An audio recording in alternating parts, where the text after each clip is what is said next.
பெரிய மரங்களின் நிழலில் பனித்துளிகளின் வாசனையில் காற்று மெதுவாக ஒரு பழமையான கதையை சொல்கிறது.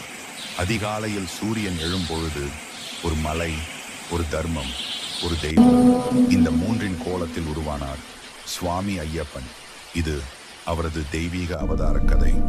நீண்ட காலங்களுக்கு முன் மேற்கு தொடர்ச்சி மலைக்கும் ஆழமான காட்டுகளுக்கும் நடுவில் மண்டல ராஜ்யம் என்ற ஒரு சிறிய நாடு. அந்த நாட்டின் அரசன் ராஜசேகரன் நீதி நிறைந்தவர், தர்மத்தை உயிராக காக்கும் தலைவர். அவரது மனதில் ஒரு குறை மட்டும், தனக்கு ஒரு மகன் இல்லை. ராணிக்கும் அரசனுக்கும் பல ஆண்டுகளாக அந்த ஆசை பொருந்தவில்லை. எத்தனை யாகங்கள், எத்தனை பூஜைகள், ஆனால் தெய்வம் இன்னும் தரிசனம் காட்டவில்லை.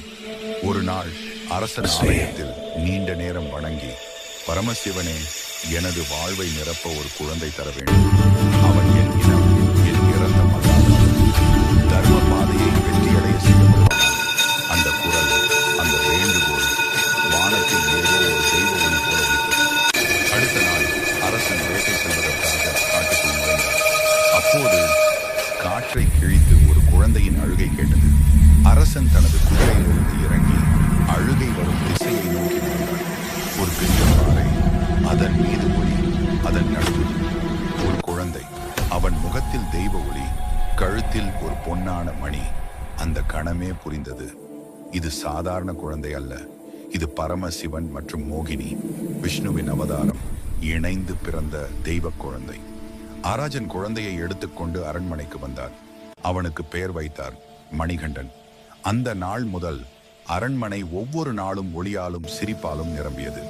மணிகண்டன் வளர்ந்தபடி அவரது ஒவ்வொரு செயலும் தெய்வ குறியீடு. மணிகண்டன் 10 வயதுக்கு வரும்போது வேதம், கலையை மட்டுமல்ல, யுத்த வித்தியை, அஸ்திர சாஸ்திரம், யோகம் அவற்றையும் முழுமையாக கற்றார். வேண்டுமென்றால் வீரன், வேண்டுமென்றால் மௌன யோகி, வேண்டுமென்றால் மக்களை காப்பாற்றும் தெய்வம். அவரை பார்த்தவர்கள் எல்லாம் சொல்வார்கள், இந்த குழந்தை சாதாரண இல்லை. ஆனால் ராஜ்யத்தில் எல்லோரும் நல்லவர்கள் அல்ல. சில அமைச்சர்கள் மணிகண்டன் அடுத்த அரசனாகிவிடுவார் என்ற பயத்தில் பொறாமை பெற்றனர். அவர்கள் ராணியை வஞ்சித்து ஒரு திட்டம் போட்டனர். ராஜாவை காப்பாற்ற ஒரு அரிய மருந்து தேவை, அதற்கு எருமை பால் தேவை. அதை எடுக்கப் போவது மணிகண்டன். அது ஆபத்தான இடம், ஆபத்தான முயற்சி. ஆனால் அவர்களின் நோக்கம் வேறு, மணிகண்டனை காடில் அழித்துவிடும் திட்டம். இந்த எல்லாம் தெரிந்திருந்தும் மணிகண்டன் சிரித்தார். அரசரிடம் வந்து, அப்பா, நான் சென்று எருமை பாலை கொண்டு வருகிறேன், இது என் கடமை. அவரது குரலில் அச்சமில்லை, நம்பிக்கையும் தெய்வீக வல்லமையும். மணிகண்டன் காட்டுக்குள் நுழைந்தார்.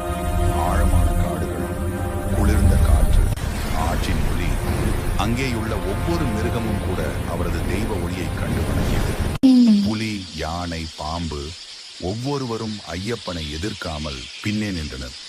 அப்போது ஒரு பெரிய அதிர்வு, மண் குலுங்கியது, மரங்கள் சாய்ந்தன. அவள் வந்தாள். மகிஷி, பொழிந்த கண்கள், கொதிக்கும் கோபம், பூமியையே நொறுக்கப் போகும் சக்தி கொண்ட ராட்சசி. ராணி, அவளது முழக்கம் வானமே அதிரும் ஓசை. மணிகண்டா, நீ யார் என அவள் கர்ஜித்தாள். ஐயப்பன் அமைதியாக சொன்னார், தர்மத்தை காப்பாற்ற பிறந்தவன். ஒவ்வொரு தாக்குதலும் எளிய மகிழ்ச்சி. ஐயப்பன் அம்புகள் தெய்வீக சக்தி அந்த காட்டை ஒளியால் நிரப்பியது. மகிழ்ச்சியை வென்ற பின் ஐயப்பன் ஒரு புலியை அடக்கினார். அந்த புலியின் மேல் ஏறி மாண்டளத்திற்கு திரும்பினார். மக்கள் அதிசயித்தனர். அவர்களில் ஒருவர் குரல் சொன்னார், இவர் சாதாரண இளவரசர் அல்ல, இவர் தெய்வ அவதாரம். மணிகண்டன் அரசரிடம் உண்மையை வெளிப்படுத்தினார். அப்பா, நான் சிவபெருமானின் மகன், விஷ்ணுவின் மோகினி ரூபத்திலிருந்து பிறந்தவன். எனது பணியை நான் நிறைவேற்றிவிட்டேன். அரசன் கண்ணீருடன் அவரை அணைத்தார். ஆனால் தெய்வ பதவிக்காக மகனை கைவிட வேண்டிய வலி அவரது மனதை நொறுக்கியது. ஐயப்பன் மலைக்கு சுட்டி, நான் அங்கே அமர வேண்டும். அங்கு வரும் அனைவருக்கும் தரிசனம் கொடுத்து அருள் தந்து காக்குவேன். அவர் சபரிமலையின் சிகரத்தை நோக்கி நடந்தார். ஒவ்வொரு வழியும் தெய்வத்தின் தரிசனம். அந்த மலை மேல் ஐயப்பனுக்கென புனித பீடம் அமைக்கப்பட்டது. 18 புனித படிகள், எருமுடி தரிசனம், 11 மலைகளின் அமைதி. பிறகு உலகம் முழுவதும் சுவாமியே சரணம் ஐயப்பா